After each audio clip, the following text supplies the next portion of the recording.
Apakah mengetahui masa depan itu penting? Ya, penting. Kenapa? Karena akan menjadi motivasi atau kekuatan dahsyat untuk dapat bertahan dan bersabar saat berada dalam kesusahan besar.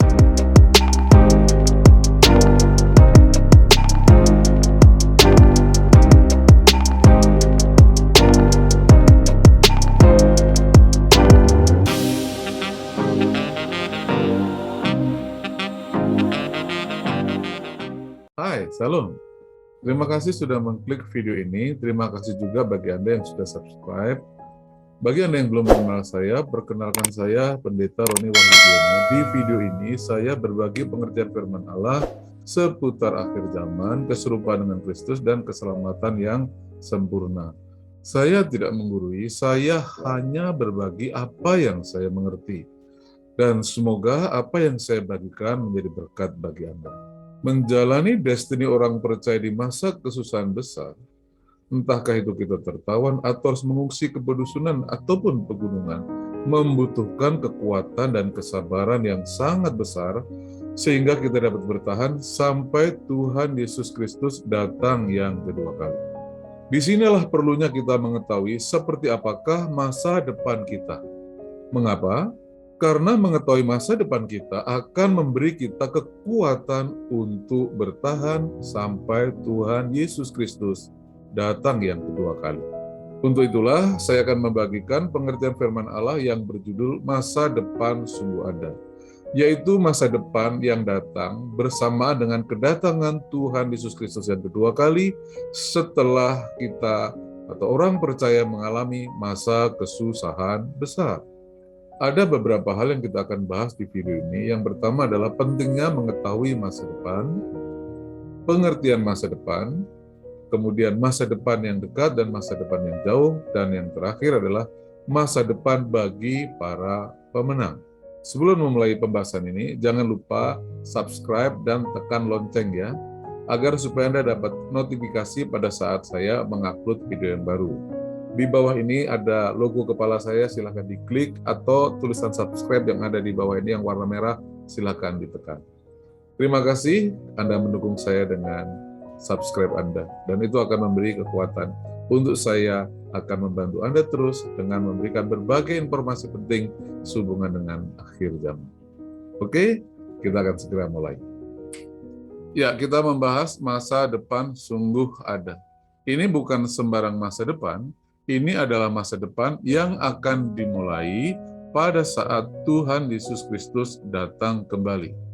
Suatu masa depan yang diharapkan oleh orang-orang percaya saat mana mereka dalam masa kesusahan besar, masa pengungsian, atau bahkan mungkin tertawan. Yang mengungsi mungkin ada di pegunungan atau di pedusunan, tetapi yang tertawan mereka mungkin berada pada situasi yang sangat buruk.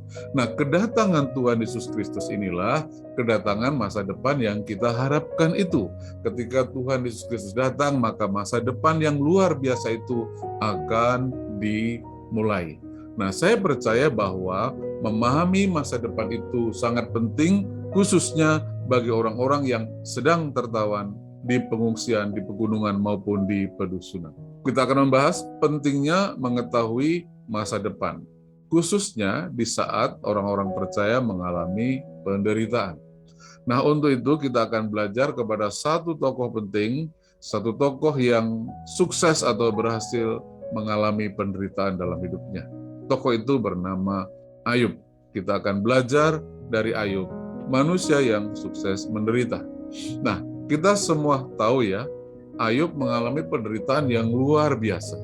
Hanya dalam waktu singkat, ia kehilangan ke-10 anaknya karena meninggal. Ia kehilangan semua harta kekayaannya. Ia bahkan kehilangan kasih sayang dari istrinya dan kesehatannya. Bahkan sahabat-sahabat terbaiknya meninggalkan dia. Nah, bahkan mereka menuduh Ayub adalah orang yang melakukan kejahatan atau melakukan dosa, sehingga dia layak dan wajar ditimpa oleh malapetaka ini. Itulah pendapat dari teman-temannya. Nah, dibutuhkan kekuatan yang sangat besar, dibutuhkan daya tahan yang luar biasa untuk bisa berhasil menghadapi situasi yang sangat buruk seperti yang dihadapi Ayub ini. Tidak banyak orang yang berhasil dan bertahan seperti Ayub ketika menghadapi masalah yang sebesar dia. Orang lain mungkin sudah akan frustasi, putus asa yang berujung kepada bunuh diri. Kalau sehubungan dengan iman mungkin dia akan bertahan. Nah, oleh sebab itu mempelajari Ayub menjadi sangat penting pada saat orang-orang percaya hidup dalam penderitaan besar atau di masa kesusahan besar nanti. Kita akan mencari tahu apa rahasia Ayub ya, sehingga ia bisa bersabar dan bertahan dalam penderitaannya dan keluar sebagai orang yang sukses atau berhasil mengatasi penderitaannya. Rahasianya adalah kita temukan di Ayub pasal 6 ayat 11. Ayub berkata, apakah kekuatanku sehingga aku sanggup bertahan? Dan apakah masa depanku sehingga aku harus bersabar? Ya, ini ayat menjelaskan apa yang menjadi rahasia kekuatan dan kesabaran Ayub sehingga Ayub berhasil keluar sebagai pemenang dari penderitaan yang luar biasa itu. Nah, rahasia yang pertama adalah Ayub mempertanyakan masa depannya. Dia berkata, apakah masa depanku? Sehingga aku harus bersabar. Ya, jadi mempertanyakan masa depan itu sangat penting. Itu rahasianya. Mengapa? Yang nomor 2 adalah dengan mempertanyakan masa depan, maka Ayub akan mengetahui masa depannya. Nah, pengetahuan mengenai masa depan itulah yang memberi Ayub kesabaran. Ya, dan kita semua tahu ya, meskipun Ayub mengalami situasi yang sangat buruk, ternyata masa depannya luar biasa. Nah, yang ketiga, Ayub memiliki kekuatan untuk bertahan. Nah, jika kita formulasikan, maka kurang lebih gambarannya sebagai berikut ya. Dengan mempertanyakan masa depan, maka Ayub mengetahui masa depannya dan hal itu memberinya kesabaran. Dengan kesabaran itulah Ayub memiliki kekuatan untuk bertahan. Dan kita semua tahu Ayub keluar sebagai pemenang dan masa depannya ternyata jauh lebih baik dari apa yang dia miliki sebelumnya. Ia mengalami pemulihan 2 kali lipat ganda. Jadi ketika seseorang mengetahui masa depannya, ia akan memiliki kekuatan untuk bertahan dan bahkan bukan sekedar bertahan, ia akan semangat, dia akan antusias menyongsong masa depannya yang akan datang. Nah, pada saat orang-orang percaya berada pada masa kesusahan besar, entahkah itu tertawan, ataupun dia sedang ada di pegunungan, ataupun di pengungsian, maka dengan mengingat masa depan apa yang ia miliki, itu akan memberikan kekuatan dan semangat untuk menanti kedatangan Tuhan, yang kebetulan memang tidak terlalu lama. 3,5 tahun lagi, terhitung dari dimulainya masa kesusahan besar itu, Tuhan Yesus Kristus pasti akan segera datang. Jadi, apakah mengetahui masa depan itu penting? Ya, penting. Kenapa?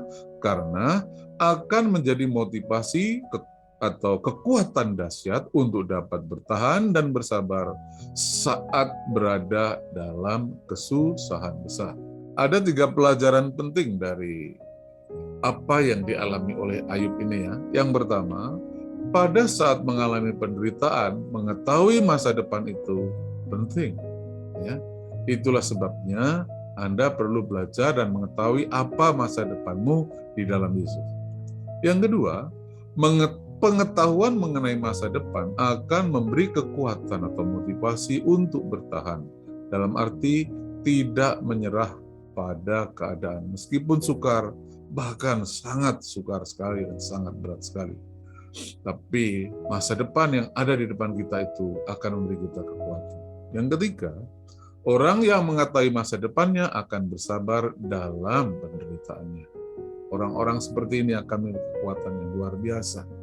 Nah, jadi ini adalah 3 pelajaran penting yang harus dipahami oleh semua orang percaya pada saat tertawan atau hidup di pengungsian pada masa kesusahan besar nanti. Ya, ini penting untuk Anda pahami sekarang. Mana tahu kita akan berada pada masa itu, maka kita akan sudah siap secara mental. Oke, kita lanjutkan. Nah, pertanyaan besarnya adalah, adakah masa depan bagi kita? Suatu masa depan yang pasti buat kita semuanya? Nah, kita akan bertanya, apa kata Alkitab? Dan inilah kata Alkitab. Nomor 1, masa depan sungguh ada. Alkitab berkata, masa depan itu sungguh ada. Amsal 23 ayat 18 berkata, karena masa depan sungguh ada dan harapanmu tidak akan hilang. Apa yang dimaksud dengan perkataan masa depan sungguh ada? Maksudnya adalah masa depanmu itu, harapanmu itu tidak akan hilang. Apa yang Allah janjikan, apa yang Allah rancang, apa yang Allah sediakan, itu tidak akan pernah hilang. Itu akan ada, terus ada, selalu ada. Jadi, apa yang Allah janjikan bagi Anda, itu tidak akan pernah hilang. Kenapa? Itu sungguh-sungguh ada. Nomor 2, masa depan yang kata Alkitab adalah masa depan yang penuh pengharapan. Kita baca Yeremia 29 ayat 11, sebab aku mengetahui rancangan-rancangan apa yang ada padaku mengenai kamu, demikianlah firman Tuhan, yaitu rancangan damai sejahtera dan bukan rancangan kecelakaan, untuk memberi kepadamu hari depan yang penuh harapan. Nah, masa depan kita adalah masa depan yang penuh harapan. Maksudnya apa? Ini penuh dengan hal-hal yang baik seperti yang Anda harapkan, bahkan melampaui yang dapat Anda harapkan. Itu akan menjadi luar biasa. Masa depan yang luar biasa yang akan menjadi milik Anda. Nomor 3, masa depan yang penuh kemuliaan. Roma 8 ayat 18 berkata, sebab aku yakin bahwa penderitaan zaman sekarang ini tidak dapat dibandingkan dengan kemuliaan yang akan dinyatakan kepada kita. Nah, penderitaan zaman sekarang ini itu adalah termasuk penderitaan masa kesusahan besar itu. Itu tidak sebanding dengan kemuliaan yang diberikan kepada kita. Oleh sebab itu, meskipun seseorang akan memasuki masa kesusahan besar, itu bukan apa-apa sebetulnya jika dibandingkan dengan masa depan yang penuh kemuliaan yang disediakan bagi kita. Nah, masa depan yang penuh kemuliaan itu adalah masa depan yang kekal, di mana Anda akan berkuasa bersama dengan Tuhan Yesus Kristus, dan Anda berada pada posisi yang sangat terhormat bahkan di jagat raya ini. Karena Tuhan Yesus Kristus itu nomor 1 di atas segala-galanya, dan di bawahnya adalah Anda. Anda bisa bayangkan ya, betapa mulia dan terhormatnya posisi Anda di kehidupan ini. Ketiga, Tuhan datang yang kedua kali. Masa depan itu menjadi milik Anda. Masa depan yang penuh kemuliaan. Hidup kekal, kekuasaan, dan kehormatan. Ya, kita lanjutkan pengertian masa depan. Pengertian masa depan yang sedang kita bahas adalah, 1, masa depan adalah masa yang berada jauh di depan, bukan di masa kini. Ya, kita tidak membahas masa yang saat ini, tapi yang jauh di depan, yaitu masa depan yang baru akan dimulai tepat pada saat Tuhan Yesus datang yang kedua kali. Itulah yang sedang kita bahas di materi ini. Yang ketiga, ada 2 tahap masa depan yang Allah Bapa sediakan bagi kita, ya, yaitu masa depan dekat. Masa depan dekat, ini istilah saja, masa depan dekat. Yang dimaksud dengan masa depan dekat adalah kita hidup di langit dan bumi baru selama 1000 tahun damai, di mana Tuhan Yesus Kristus memerintah sebagai Raja, yang kemudian di atas bumi ini maksudnya, ya. Yang kedua adalah masa depan jauh, ini akan ada di langit dan bumi baru, di mana kita tinggal di sana selama-lamanya. Kalau masa depan dekat hanya 1000 tahun damai, setelah itu terjadi kiamat, tapi masa depan jauh akan berada di sana selama-lamanya. Nah, kita akan mendalami masa depan dekat dan jauh ini, agar Anda mempunyai pemahaman, gambaran yang jelas mengenai apa sih masa depan yang disediakan bagi kita, yang disediakan oleh Allah Bapa bagi kita. Nah, sekarang kita akan mendalami masa depan yang Allah Bapa sediakan bagi kita. Sekali lagi bahwa masa depan itu ada masa depan dekat dan masa depan jauh. Nah, masa depan dekat kita lokasinya ada di langit dan bumi yang lama yang sekarang kita diami ini.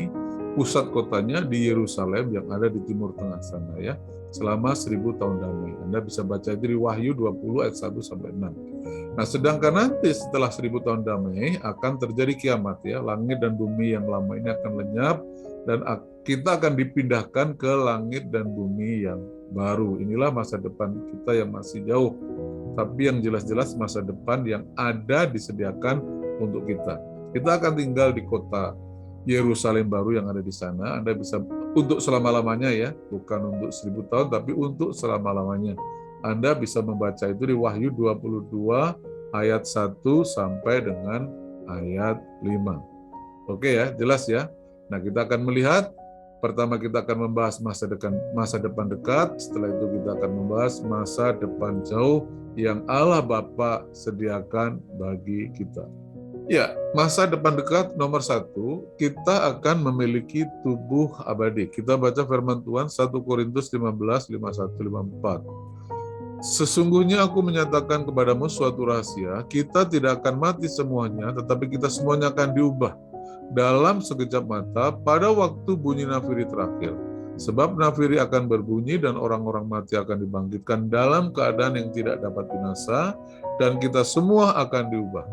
Karena yang dapat binasa ini harus mengenakan yang tidak dapat binasa, dan yang dapat mati ini harus mengenakan yang tidak dapat mati. Dan sesudah yang dapat binasa ini mengenakan yang tidak dapat binasa, dan yang dapat mati mengenakan yang tidak dapat mati, maka akan genaplah firman Tuhan yang tertulis, maut telah ditelan dalam kemenangan. Iya, pada saat Tuhan Yesus Kristus datang kembali nanti, tubuh kita yang bisa mati ini akan ditransformasi, maksudnya diubah ya, menjadi tubuh yang tidak bisa mati. Nah, peristiwa ini adalah peristiwa untuk menelan atau melenyapkan maut atau kematian, untuk menggenapkan firman Tuhan bahwa maut telah dikalahkan. Jadi, proses rapture itu bukan rapture-nya yang penting di mana Anda diangkat, dibawa ke surga, bukan itu esensinya. Esensinya adalah tubuhmu diubah dalam tubuh kemuliaan, dan dengan itu maut telah dikalahkan total. Pada waktu Tuhan Yesus Kristus menyelamatkan Anda, rohmu diselamatkan dengan sempurna. Kemudian Anda diberi perintah untuk memperbarui jiwamu supaya jiwamu bertumbuh dalam keserupaan dengan Tuhan Yesus Kristus. Dan pada waktu Tuhan Yesus Kristus datang yang kedua kali, tubuhmu diubah. Maka roh, jiwa, dan tubuh manusia lengkap, sempurna, selamat. Maut tidak berkuasa lagi. Inilah masa depan Anda. Anda akan memiliki tubuh kemuliaan, tubuh yang abadi yang tidak bisa mati lagi. Oke, kita lanjutkan nomor 2. Nah, nomor 2, masa depan dekat kita akan memerintah bersama dengan Tuhan Yesus Kristus. 1 Korintus 6 ayat 1-3 berkata, apakah ada seorang di antara kamu yang jika berselisih dengan orang lain berani mencari keadilan pada orang-orang yang tidak benar dan bukan pada orang-orang kudus? Atau tidak tahukah kamu bahwa orang-orang kudus akan menghakimi dunia? Dan jika penghakiman dunia berada dalam tangan kamu, tidakkah kamu sanggup mengurus perkara-perkara yang tidak berarti? Tidak tahukah kamu bahwa kita akan menghakimi malaikat-malaikat? Perhatikan ya, kita akan menghakimi dunia, bahkan kita juga akan menghakimi malaikat-malaikat. Why? Mengapa? Karena dalam Wahyu pasal 5 ayat 9 dan 10 dikatakan, dan mereka menyanyikan suatu nyanyian, katanya, engkau layak menerima gulungan kitab, maksudnya engkau itu adalah Tuhan Yesus Kristus, layak menerima gulungan kitab itu, dan membuka meterai-meterainya, karena engkau telah disembelih, dan dengan darahmu engkau telah membeli mereka. Nah, mereka ini siapa? Orang-orang percaya. Engkau telah memberi mereka, yaitu orang-orang percaya, bagi Allah, ya, untuk Allah Bapa, dari setiap suku dan bahasa dan kaum dan bangsa. Oleh darahnya Tuhan Yesus Kristus membeli orang-orang dari berbagai bangsa itu, dan barang siapa yang percaya diselamatkan. Nah, dan engkau telah membuat mereka, jadi orang-orang yang percaya kepada penebusan darah Yesus Kristus, engkau telah membuat mereka menjadi suatu kerajaan dan menjadi imam-imam bagi Allah kita, dan mereka akan memerintah sebagai raja di bumi. Ya, dengan jelas Alkitab menyatakan bahwa bersama Yesus Anda akan memerintah sebagai raja di atas bumi. Itulah masa depan Anda. satu masa depan yang wow, yang luar biasa, yang penuh dengan kuasa dan kemuliaan dan kekekalan. Makanya Rasul Paulus mengatakan bahwa tidak sebanding semua penderitaan ini bila dibandingkan dengan kemuliaan yang kita akan terima. Oke ya. Nah, apakah artinya ini? Artinya bersama Yesus kita akan memerintah dan berkuasa sebagai raja di atas bumi. Suatu kemuliaan yang luar biasa di masa depan Anda. Sesuatu yang menanti di masa depan Anda. Anda harus bertahan apapun yang terjadi supaya masa depan ini sampai dalam hidup Anda. Kita lanjutkan. Yang ketiga, kita di masa depan punya posisi jelas, clear sebagai saudara Tuhan Yesus Kristus. Ibrani 2 ayat 11-12 berkata, sebab ia yang menguduskan, sekali lagi ya, sebab ia yang menguduskan dan mereka yang dikuduskan, mereka semua berasal dari satu. Itulah sebabnya ia tidak malu menyebut mereka saudara. Jadi Tuhan Yesus Kristus itu yang menguduskan kita. Kita yang dikuduskan oleh Tuhan Yesus Kristus. Nah, Tuhan Yesus menyebut kita sebagai saudara, tidak malu ya, katanya. Aku akan memberitakan namamu kepada saudara-saudaraku dan memuji-muji engkau di tengah jemaat. Ini nubuatan mengenai Tuhan Yesus Kristus. Tuhan Yesus tidak malu menyebut kita yang dikuduskan, kita yang percaya oleh penebusan darah Yesus Kristus sebagai saudara. Ada Matius 25 ayat 40 dikatakan begini. Dan raja itu akan menjawab mereka, aku berkata kepadamu, sesungguhnya segala sesuatu yang kamu lakukan untuk salah seorang dari saudaraku yang paling hina ini, kamu telah melakukannya untukku. Nah, Anda harus mengerti background ayat ini ya. Background atau latar belakang dari ayat ini sungguh sangat menarik ya. Ini adalah nubuatan, belum terjadi dan akan terjadi. Yang akan terjadi nanti adalah begini. Ketika Tuhan Yesus Kristus datang yang kedua kali, maka semua manusia di seluruh bumi yang masih sisa, yang tidak mati oleh berbagai bencana, akan dikumpulkan di satu tempat, di Timur Tengah ya, di Israel, di Yerusalem sana. Kemudian mereka akan dibagi menjadi dua, sebelah kanan dan sebelah kiri. Yang kanan disebut domba, yang kiri disebut kambing. Yang domba itu adalah orang-orang yang diberkati. Mengapa? Karena mereka ini walaupun bukan orang percaya, tapi melakukan perbuatan yang benar. Dan karena itu mereka disebut orang benar. Nah, kepada orang-orang benar inilah Tuhan berkata kepada mereka, ya, aku berkata kepadamu, sesungguhnya segala sesuatu yang kamu lakukan untuk salah saudaraku yang paling hina ini. Nah, pada waktu Tuhan berkata untuk saudaraku yang paling hina ini, Tuhan menunjuk orang-orang yang sudah bersama dengan Dia, yang sudah diubahkan tubuhnya dalam tubuh kemuliaan, yaitu Anda dan saya orang-orang percaya. Sedangkan yang ada di depan Tuhan itu, domba-domba itu adalah manusia biasa yang memakai tubuh manusia biasa yang tidak mati oleh berbagai bencana yang terjadi. Ya, Anda boleh baca begitu background yang sesungguhnya. Nah, kepada orang-orang itu Tuhan mengakui kita sebagai apa? Sebagai saudaranya. Jadi sekali lagi Tuhan menyatakan mengakui Anda dan saya bukan hanya di hadapan Allah, tapi juga di hadapan manusia sebagai saudaranya. Tahukah Anda apa artinya? Artinya Anda dan saya adalah orang yang paling berkuasa dan paling mulia dan sangat terhormat di kehidupan yang akan datang nanti. Jadi, dalam Yesus kita memiliki posisi yang sangat mulia, sangat terhormat, dan bahkan berkuasa. Itulah masa depan Anda di dalam Yesus. Ketika Tuhan datang, semuanya itu akan dimulai. Dan ketika Anda masih pada masa kesusahan besar, nanti bertahanlah apapun yang terjadi. Itu tidak lama, hanya 3,5 tahun. Ingatlah masa depan itu. Ingatlah dan belajarlah kepada Ayub yang sukses menderita itu. Ia mengetahui masa depannya. Dan oleh sebab itu dia bersabar. Dan itu menjadi kekuatan untuk dia bertahan keluar sebagai pemenang. Meskipun Anda ada di pengungsian mungkin, di pegunungan ataupun di pedusunan, atau bahkan tertawan, ingatlah inilah masa depanmu ya. Anda punya tubuh, Anda akan punya tubuh kemuliaan yang tidak bisa binasa. Anda akan memerintah bersama Yesus dan Anda dideklarasikan, dinyatakan sebagai saudara dari Tuhan Yesus Kristus sendiri. Tuhan sendiri yang mengatakannya kepada kita. Itu suatu yang luar biasa. Wow, jangan memikirkan kekayaan di sini. Itu hal yang remeh-temeh. Di sini yang penting adalah kuasa dan kemuliaan dan kekekalan.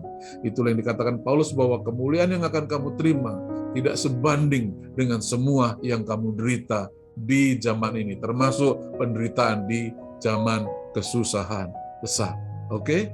Kita lanjutkan. Ya, kita lanjutkan dengan masa depan jauh. Memang masa depan ini masih jauh, yaitu di langit dan bumi baru nanti, yang jaraknya masih 1000 tahun lagi terhitung setelah Tuhan Yesus Kristus datang yang kedua kali. Namun demikian adalah penting untuk mengetahui masa depan Anda itu, supaya itu memberi Anda motivasi, kekuatan, dan daya tahan untuk bersabar menghadapi berbagai penderitaan.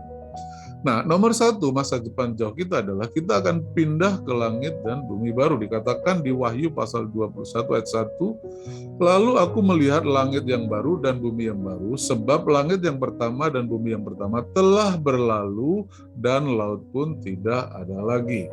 Ya, ini disebutkan langit dan bumi yang baru ya, atau ini planet baru, planet yang memang dirancang khusus sebagai tempat hunian atau habitat manusia.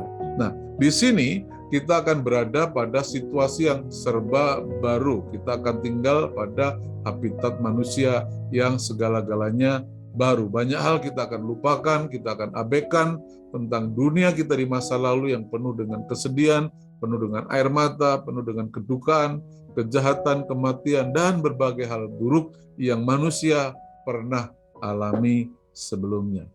Nah, Allah Bapa menjanjikan segala sesuatu yang baru di langit bumi yang baru. Kita akan pindah dan hidup di habitat manusia yang segala-galanya baru. Sebagai contoh, laut pun tidak ada lagi. Nah, ini mengindikasikan bahwa apa yang Bapa ciptakan dan sediakan bagi kita, yaitu langit bumi yang baru, itu adalah sesuatu yang betul-betul dirancang baru untuk tujuan yang baru. Nah, mengapa seperti ini? Nanti kita akan ada penjelasan tambahannya di nomor 2 atau nomor 3-nya. Mengapa ada unsur baru pada kehidupan manusia yang akan datang. Ya, kita akan lihat nanti mengapa ini menjadi sesuatu yang sangat baru sekali.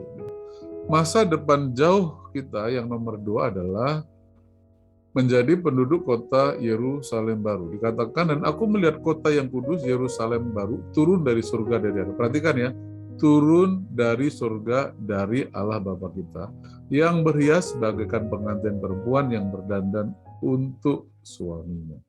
Nah, tahukah Anda satu hal, bahwa Allah tidak pernah merancang sebetulnya untuk kita manusia tinggal selamanya di surga. Tidak ada, ya.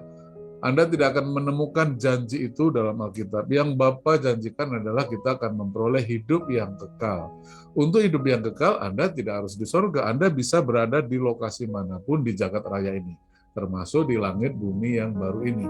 Nah, langit bumi baru ini dibuat untuk Anda, dan ada satu kota khusus, yaitu kota Yerusalem baru yang turun dari surga.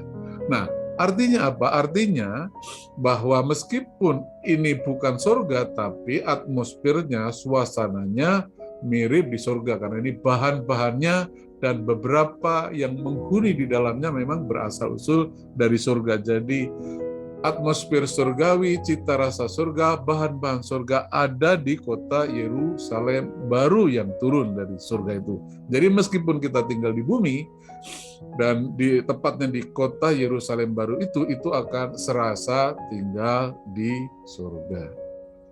Masa depan jauh nomor 3 adalah hidup bersama dengan Allah Bapa.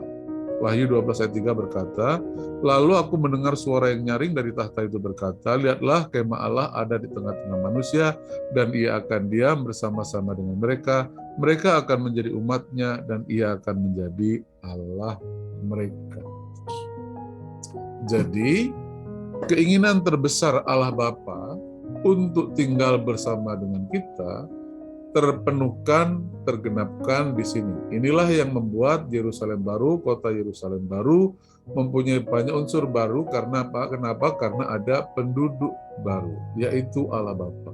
Allah Bapa punya tempat tinggal di surga, tapi di langit bumi baru ini Allah Bapa juga mau hadir, turun, berdiam bersama-sama dengan kita.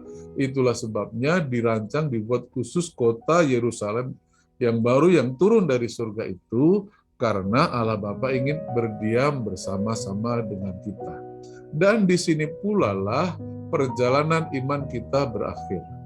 Manusia sejak diciptakan menempuh dua perjalanan, yaitu berjalan dalam iman atau berjalan dalam kemurtatan. Orang yang beriman akan terus maju sampai bertemu dengan Tuhan Yesus Kristus, hidup di 1000 tahun damai. Dan kemudian akan maju terus sampai ke langit dan bumi baru dan bertemu dengan Allah Bapa, tinggal bersama dengan Allah Bapa. Dengan lain kata, dari semua perjalanan hidup yang telah kita tempuh sebagai manusia, sekarang kita berada, kita menemukan, kita di hadapan dari asal usul kita, yaitu Allah Bapa. Allah Bapa adalah Bapa dari segala roh manusia. Dengan kita hidup bersama dengan Allah Bapa di kota Yerusalem baru itu, maka perjalanan kita telah berakhir. Kita telah menemukan tujuan hidup kita yang terbesar, hidup bersama dengan Bapa dan Bapa hidup bersama dengan kita.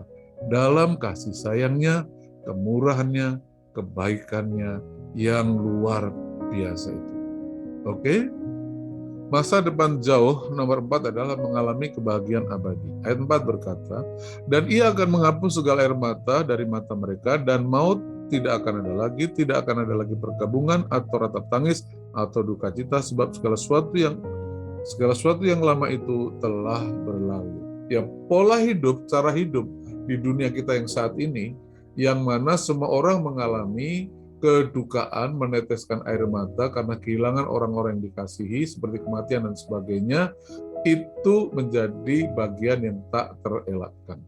Yang kaya maupun yang miskin di dunia ini mengalami kedukaan, kesedihan yang sama.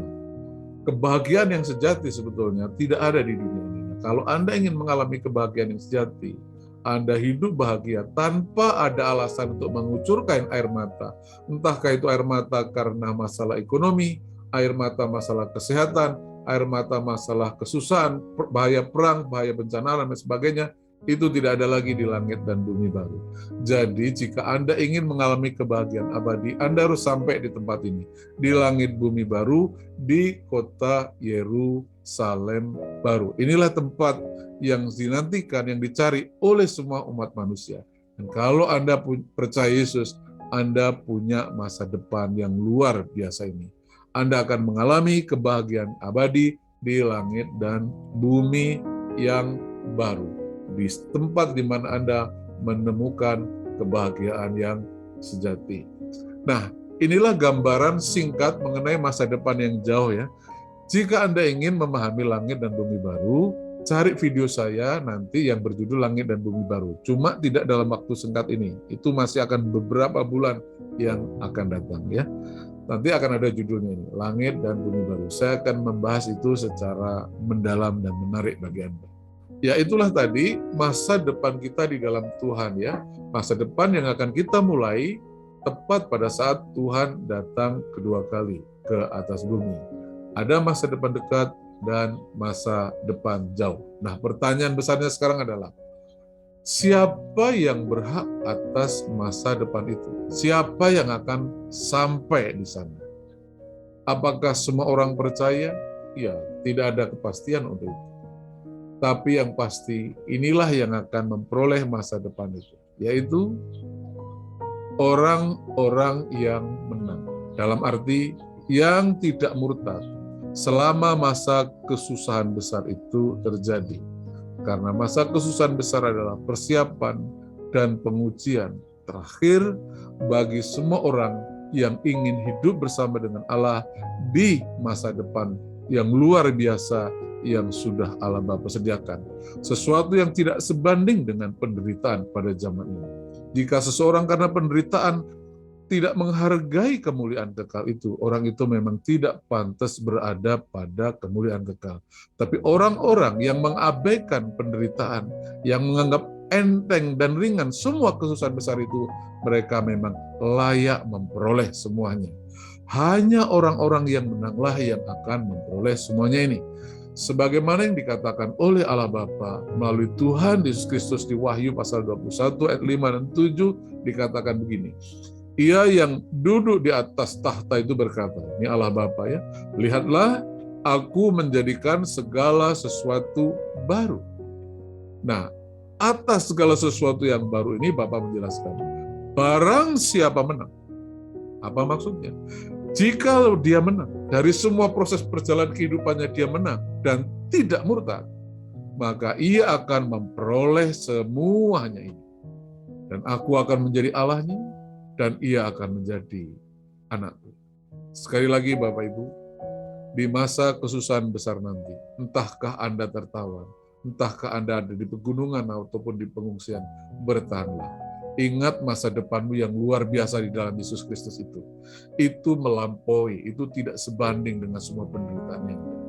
Bersabarlah dan bertahanlah, karena masa depan yang luar biasa sedang menanti Anda. Haleluya. Untuk memperlengkapi video ini, ikuti video saya selanjutnya yang berjudul Kuasa Kasih Karunia. Di video itu akan menjelaskan tentang kekuatan yang akan memampukan Anda untuk bertahan pada masa kesusahan besar. Kalau tadi Anda diajari untuk bertahan karena mengetahui masa depan Anda, ini akan mengajari Anda bagaimana Anda punya kekuatan untuk bisa bertahan yang berasal dari Tuhan. Oke, sampai bertemu di video selanjutnya. Tuhan Yesus memberkati. Demikianlah tadi materi dengan judul Masa Depan Sungguh Ada. Bagaimana dengan pendapat Anda? Jika Anda punya opini atau pertanyaan, silakan diketik di kolom komentar. Sampai ketemu di video selanjutnya. Tuhan Yesus Kristus memberkati. Jika Anda diberkati oleh video ini, please bagikan link video ini ke saudara dan saudari seiman kita sebanyak-banyaknya, agar saya dapat terus memberkati Anda dengan video-video baru selanjutnya.